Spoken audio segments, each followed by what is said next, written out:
In Exodus chapter 3 verse 10, when God sent Moses to go and tell Pharaoh to let the people of Israel go, Moses said to God, "Who am I that I should go to Pharaoh and bring the Israelites out of Egypt?"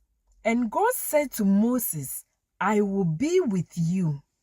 Beloved, Moses knew that he was a nobody. He was just a laborer, looking after the sheep and goats of his father-in-law, and did not have anything to his name. And God said he should go and command the great king of Egypt, Pharaoh, to let the Israelites go.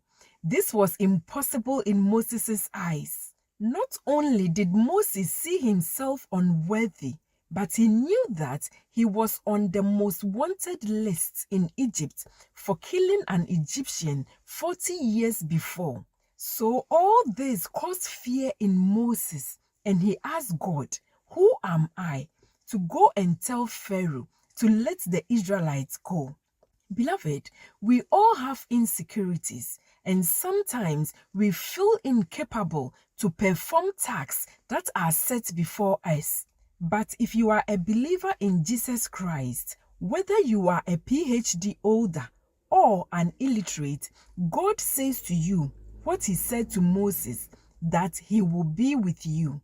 To have God with you automatically makes you a winner in every situation, because not only is God the creator of heaven and earth, but everything in heaven, on the earth, and under the earth is upheld by God. God holds everything together. So everything is under his control and everything is subject to him. And he has authority over all things. This is why Philippians chapter 2 verse 10 says that at the mention of the name of Jesus Christ, every knee in heaven, on the earth, and under the earth must bow. Therefore, if God is with you, then every challenge that faces you must bow. Every difficulty that rises to attack you has God to deal with.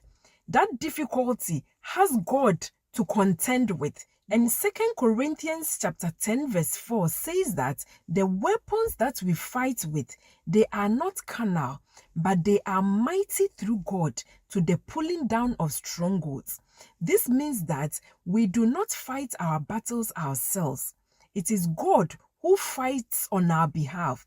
So if there is any challenging situation that comes against you, because God is with you, God is the one that is going to rise up and use his weapons, his spiritual weapons, to fight on your behalf. David knew that it was God who always fought on his behalf. Even though God was not with him physically, he knew that spiritually God was with him and God always fought for him. This is why David said it in Psalm 68 verse 1, that let God arise and let his enemies be scattered. Beloved, if God is with you, every enemy that comes against you, God will arise and scatter that enemy. He will put to shame and put to flight that enemy who comes against you. And also, God said it in Deuteronomy chapter 28, verse 7, that he would defeat all the enemies who come before you. When your enemies come against you one way, God says that he will cause them to flee from you in 7 different directions.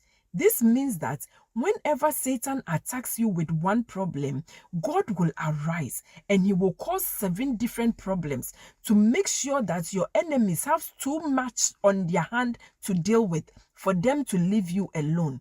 So, beloved, take God's promise and believe that if God is with you, then no weapon that is formed against you will prosper. So do not be afraid and do not be worried about anything, because the one who controls all things and has the power over life and death is with you. And God says to you in Isaiah chapter 41 verse 10, that do not be afraid because I am with you. Do not be dismayed because I am your God. I will strengthen you. I will help you and I will uphold you with my righteous right hand.